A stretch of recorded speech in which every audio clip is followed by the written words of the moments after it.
നമസ്കാരം. ഓട്ടപ്രദക്ഷിണത്തിലേക്ക് ഏവർക്കും സ്വാഗതം. ഉത്തർപ്രദേശിൽ ഞാൻ നേരത്തെ പലപ്പോഴും പ്രേക്ഷകരോട് പറഞ്ഞിട്ടുള്ള ഒരു കാര്യമുണ്ട്. വളരെ വ്യത്യസ്തരായിട്ടുള്ള മുസ്ലിം മതപണ്ഡിതന്മാരുണ്ട്. അവർ പലപ്പോഴും ദേശീയവാദികളായിരിക്കും, സത്യസന്ധമായ അഭിപ്രായങ്ങൾ പറയുന്നവരായിരിക്കും. ഉത്തർപ്രദേശിലും ഗുജറാത്തിലുമൊക്കെ അത്തരത്തിലുള്ള മതപണ്ഡിതന്മാർ, ഇസ്ലാം മതപണ്ഡിതന്മാരെ നിങ്ങൾക്ക് കാണുവാൻ സാധിക്കും. അത്തരത്തിലുള്ളൊരു മതപണ്ഡിതനാണ് മൗലാന ഗുലാം സർവർ. ഗുലാം സർവർ കൃത്യമായിട്ടും എന്നാൽ കുറച്ചൊരു രൂക്ഷമായ ഭാഷയിലും, അസഭ്യമൊന്നുമല്ല, വളരെ തീക്ഷ്ണമായ ഭാഷയിൽ കോൺഗ്രസിനെയും സമാജ്വാദി പാർട്ടിയും ഒക്കെ സ്ഥിരമായി വിമർശിക്കുന്നൊരു വ്യക്തിയാണ്. അദ്ദേഹം പല കാര്യങ്ങളിലും BJPയും ഒക്കെ ഇടയ്ക്ക് വിമർശിക്കാറുണ്ട്. പക്ഷേ അടിസ്ഥാനപരമായിട്ട് അദ്ദേഹം ഒരു ദേശീയവാദിയാണ്. അദ്ദേഹം ഈ അടുത്തിടയ്ക്കൊരു അഭിപ്രായം പറഞ്ഞു. അത് മറ്റാരെക്കുറിച്ചുമല്ല, കപിൽ സിബൽ. കപിൽ സിബൽ അറിയപ്പെടുന്നത് രാജ്യത്തെ ഏറ്റവും പ്രമുഖരായ സുപ്രീം കോടതി അഭിഭാഷകരുടെ പട്ടികയിൽ പ്രഥമഗണനീയനായിട്ടാണ്, അല്ലെങ്കിൽ പ്രഥമഗണനീയരിൽ ഒരാളായിട്ടാണ്. പല പ്രഥമഗണനീയരുണ്ട്. നമ്മുടെ ഹരീഷ് സാൽവെ പോലുള്ള പ്രമുഖരായിട്ടുള്ള അഭിഭാഷകരുണ്ട്. ആ കപിൽ സിബലിനെ കുറിച്ചാണ് മൗലാന ഗുലാം സർവർ ഒരു അഭിപ്രായം പറഞ്ഞത്. കപിൽ സിബലിൻ്റെ മറ്റ് ക്വാളിഫിക്കേഷൻസ് എന്താണെന്ന് ചോദിച്ചാൽ, അല്ലെങ്കിൽ മറ്റ് യോഗ്യതകൾ എന്താണെന്ന് ചോദിച്ചാൽ, കോൺഗ്രസിൻ്റെ നേതാവാണ്. കോൺഗ്രസിൻ്റെ വക്താവായി പലപ്പോഴും മാധ്യമങ്ങൾക്ക് മുമ്പിലെത്തുന്നൊരു വ്യക്തിയാണ്, പ്രത്യേകിച്ച് നിയമസംബന്ധിയായിട്ടുള്ള കാര്യങ്ങൾക്ക്. അപ്പോൾ ഈ മൗലാന ഗുലാം സർവർ കപിൽ സിബലിനെ കുറിച്ച് പറഞ്ഞൊരു അഭിപ്രായം ഒരല്പം രൂക്ഷമായ ഭാഷയിൽ തന്നെയാണ് അദ്ദേഹം ഇത്തവണയും പ്രകടിപ്പിച്ചിരിക്കുന്നത്. അദ്ദേഹം പറഞ്ഞതിൻ്റെ ഒരു രത്നച്ചുരുക്കം അദ്ദേഹം പറയുന്ന വീഡിയോ കണ്ടിട്ട് നമുക്കൊന്ന് പറയാം, അല്ലെങ്കിൽ രത്നച്ചുരുക്കത്തിലേക്ക് വീഡിയോ കണ്ടതിന് ശേഷം കിടക്കാം. വീഡിയോ ഒന്ന് കാണാം. कपिल सिब्बल अरबों रुपए मुसलमानों का लूट लिया, बाबरी मस्जिद का केस लड़ा, वहां माशाअल्लाह राम मंदिर खड़ी हो गई। ये कपिल सिब्बल की वजह से, कपिल सिब्बल की वजह से हुआ है, और मुस्लिम तंजीमों की वजह से।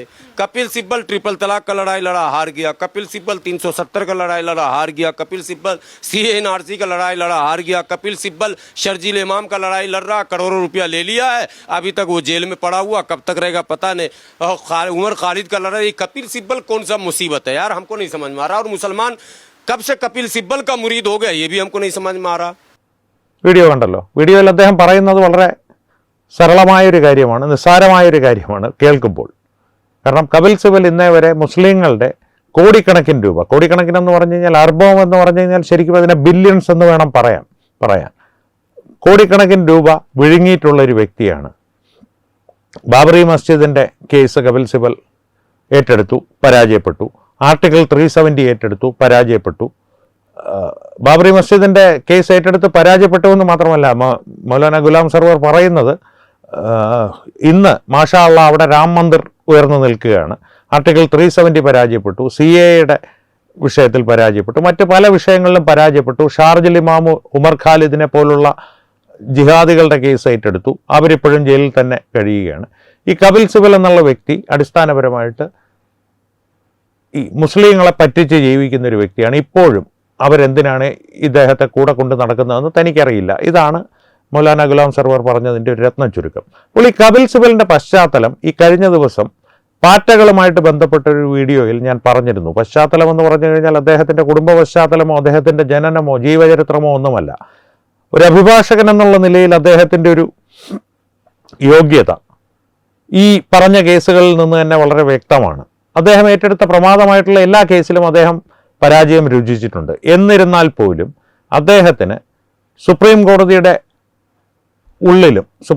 ഉള്ളിലെന്ന് പറഞ്ഞു കഴിഞ്ഞാൽ ഈ പ്രവർത്തനം, ഒരു സുപ്രീം കോടതിയെ പോലെ വലിയൊരു പ്രസ്ഥാനം, ഒരു ഇൻസ്റ്റിറ്റ്യൂഷൻ പ്രവർത്തിക്കണമെങ്കിൽ അതിൻ്റെ ഉള്ളിൽ അതിനെ പ്രവർത്തിപ്പിക്കുന്ന പല ചക്രങ്ങൾ കാണുമല്ലോ. അതിൻ്റെ പിയൂൺ മുതൽ ക്ലർക്ക് വരെയുള്ള, രജിസ്ട്രാർ വരെയുള്ള ആളുകൾ കാണുമല്ലോ. ആ ഇതിലെല്ലാം, ഘടകങ്ങളിലെല്ലാം വലിയ സ്വാധീനമുള്ളൊരു വ്യക്തിയാണ്. ജഡ്ജിമാരുടെ ഇടയിലും ന്യായാധിപന്മാരുടെ ഇടയിൽ പോലും കുറേ കാലം മുമ്പ് വരെ വളരെയധികം സ്വാധീനമുള്ളൊരു വ്യക്തിയായിരുന്നു. അതുപോലെ തന്നെ രാഷ്ട്രീയത്തിലും ഇദ്ദേഹം ഈ അടുത്ത കാലത്താണ് ഈ വലിയ കേസുകളിൽ, പ്രമാദമായ കേസുകളിൽ പരാജയം രുചിച്ചു തുടങ്ങിയത്.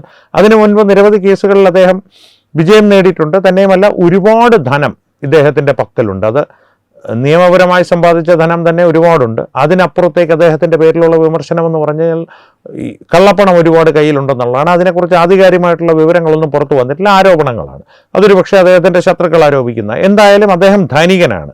ധനികൻ എന്ന് പറഞ്ഞാൽ സാമാന്യം തെറ്റില്ലാത്തൊരു ധനികനാണ്. ഒരു അതിസമ്പന്നൻ എന്ന് വേണമെങ്കിൽ പറയാം. അംബാനി അദാനി നിലവാരത്തിലൊന്നും എത്തില്ലെങ്കിലും 1 കോടി രൂപയൊക്കെ ഒരു നിസ്സാരമായി ദാനം ചെയ്യാൻ തക്ക രീതിയിലുള്ള ധനികനാണ്. ആ 1 കോടി രൂപയുടെ ദാനം ഈ കഴിഞ്ഞ ദിവസം തത്വമയി ന്യൂസ് തന്നെ പ്രേക്ഷകരുടെ മുമ്പിൽ അവതരിപ്പിച്ചിരുന്നു. പാറ്റ പാർട്ടികൾക്ക് അവരുടെ ഒരു നിയമ സംവിധാനം രാജ്യം മുഴുവൻ സൃഷ്ടിച്ചെടുക്കുവാൻ വേണ്ടി 1 കോടി രൂപ താൻ സംഭാവന ചെയ്യുന്നു, മറ്റുള്ളവരും മുന്നോട്ട് വരണമെന്നുള്ളത്. അപ്പോൾ ഈ പശ്ചാത്തലം, ഈ 1 കോടി രൂപയുടെ ദാനത്തിൻ്റെ പശ്ചാത്തലത്തിലൊന്ന് ഇത് എന്തിനാണ് ഇത് ചെയ്യുന്നതെന്നുള്ളത് തത്വമയി ന്യൂസ് ഒന്ന് വിശകലനം ചെയ്തിരുന്നു. ഒരിക്കൽ കൂടി അതൊന്ന് ആവർത്തിക്കാം.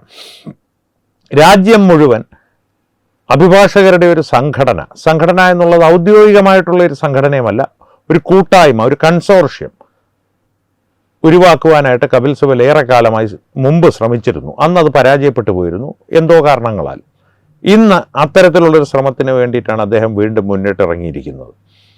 അതിൻ്റെ പിന്നിലുള്ള അദ്ദേഹത്തിൻ്റെ ഉദ്ദേശം, ഇത്രയും കാലം അദ്ദേഹം ഒറ്റയ്ക്ക് ചെയ്തു വന്നിരുന്ന ഒരു പ്രക്രിയയുണ്ട്. എല്ലാ രാഷ്ട്രീയ പാർട്ടികളുടെ മേലും സമ്മർദ്ദം ചെലുത്തി, അല്ലെങ്കിൽ ഈ നിയമസംവിധാനങ്ങളുടെ മേൽ, നിയമസംവിധാനങ്ങളെ പ്രവർത്തിക്കുന്ന യന്ത്ര ഘടകങ്ങളുടെ മേൽ, ഞാൻ നേരത്തെ പറഞ്ഞ പിയൂൺ മുതൽ രജിസ്ട്രാർ വരെയുള്ള ഘടകങ്ങളുടെ മേൽ സമ്മർദ്ദം ചെലുത്തി തൻ്റെ കാര്യങ്ങൾ സാധിച്ചു വന്നിരുന്ന അദ്ദേഹത്തിൻ്റെ ഒരു പ്രവർത്തന രീതി ഒരു സംഘടനാടിസ്ഥാനത്തിൽ വിപുലീകരിക്കുവാനുള്ളൊരു ഉദ്ദേശമാണ് അദ്ദേഹത്തെ ഇപ്പോൾ നയിക്കുന്നത്. അതിനു വേണ്ടിയിട്ടാണ് പാറ്റകളെ അദ്ദേഹം കൂടെ കൂട്ടിയിരിക്കുന്നത്, അല്ലെങ്കിൽ പാറ്റകളുമായി അദ്ദേഹം ഒട്ടിച്ചേർന്നിരിക്കുന്നത്. അദ്ദേഹം ഇതേ ഉദ്ദേശത്തോടു കൂടി തന്നെയാണ് കോൺഗ്രസിലേക്ക് ഒട്ടിച്ചേർന്നത്. കോൺഗ്രസിൻ്റെ അദ്ദേഹം ചേർന്ന സമയത്തും വിവിധ പ്രമുഖർക്ക് നല്ലൊരു തുക കൈമടക്കായി നൽകി എന്നുള്ള വിമർശനവും അദ്ദേഹത്തിൻ്റെ പേരിലുണ്ട്. ഇതെല്ലാം ആരോപണങ്ങളാണ്. പക്ഷേ 1 കോടി രൂപ പാറ്റകൾക്ക് നൽകിയെന്നുള്ളത്, അല്ലെങ്കിൽ നൽകുന്നു എന്നുള്ളത് അദ്ദേഹം തന്നെ പരസ്യമായി പ്രഖ്യാപിച്ച കാര്യമാണ്.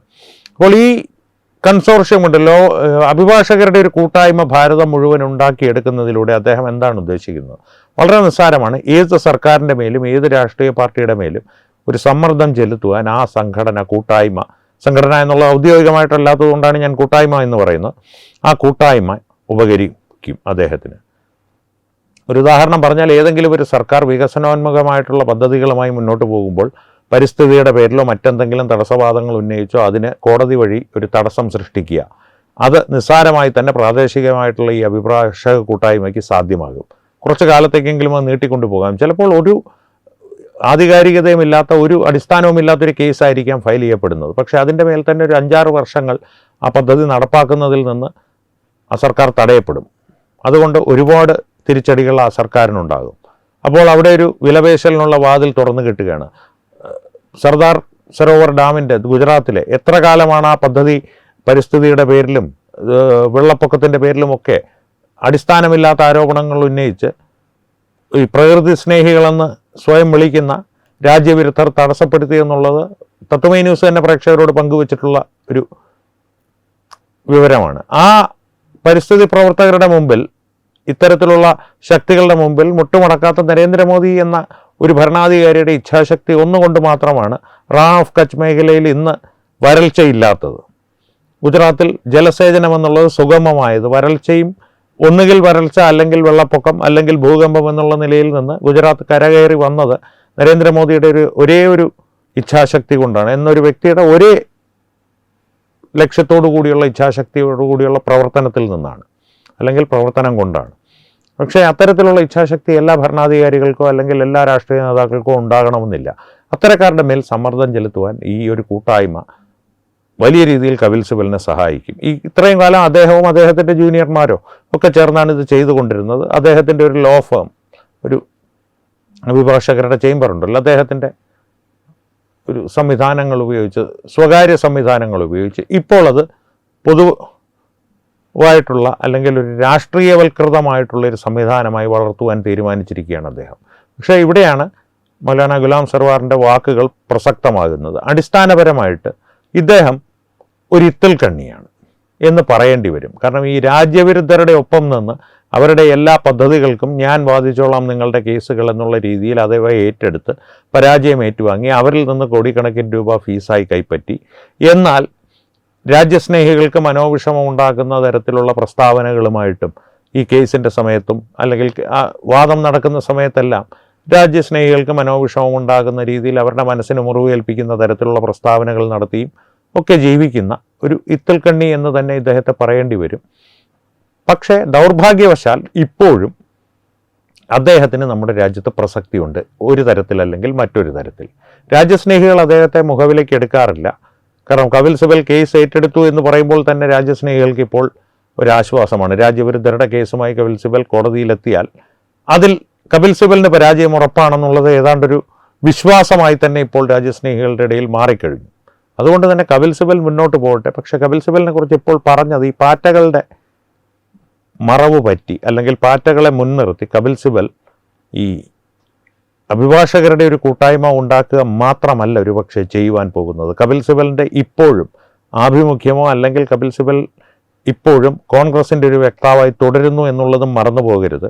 കോൺഗ്രസിൻ്റെ ഇടയിലുള്ളൊരു കാര്യം പറഞ്ഞു കഴിഞ്ഞാൽ, മുംബൈ ഭീകരാക്രമണത്തിൻ്റെ കാലം മുതൽ തന്നെ കോൺഗ്രസിൻ്റെ മേൽ നിലനിൽക്കുന്നൊരു ആരോപണം, RVS മണി ഉൾപ്പെടെയുള്ള ഉന്നത ഉദ്യോഗസ്ഥന്മാരായി കോൺഗ്രസിനൊപ്പം പ്രവർത്തിച്ചിരുന്ന ആഭ്യന്തര മന്ത്രാലയത്തിൻ്റെ ഇൻ്റലിജൻസ് വിഭാഗത്തിൽ പ്രവർത്തിച്ചിരുന്ന ഉന്നത ഉദ്യോഗസ്ഥർ ആരോപിച്ചിരിക്കുന്നത് മുംബൈ ഭീകരാക്രമണം ഒരു കോൺഗ്രസിൻ്റെ, ഇന്ത്യൻ നാഷണൽ കോൺഗ്രസും പാകിസ്ഥാൻ ചാരസംഘടനയായിട്ടുള്ള ISI ചേർന്നുള്ളൊരു ഫിക്സ്ഡ് മാച്ചായിരുന്നു എന്നാണ്. അതിൻ്റെ പശ്ചാത്തലത്തിലാണ് ഹിന്ദുത്വ ഭീകരത എന്നുള്ളൊരു ആഖ്യാനം തന്നെ ഭാരതത്തിൽ സൃഷ്ടിക്കുവാനുള്ളൊരു ശ്രമം നടന്നത്. അജ്മൽ കസബ് ജീവനോടെ പിടിക്കപ്പെട്ടിട്ടില്ലായിരുന്നെങ്കിൽ ആ ആഖ്യാനം ഒരു പ്രചരിപ്പിക്കുന്നതിൽ കോൺഗ്രസ് വിജയിച്ചേനെ.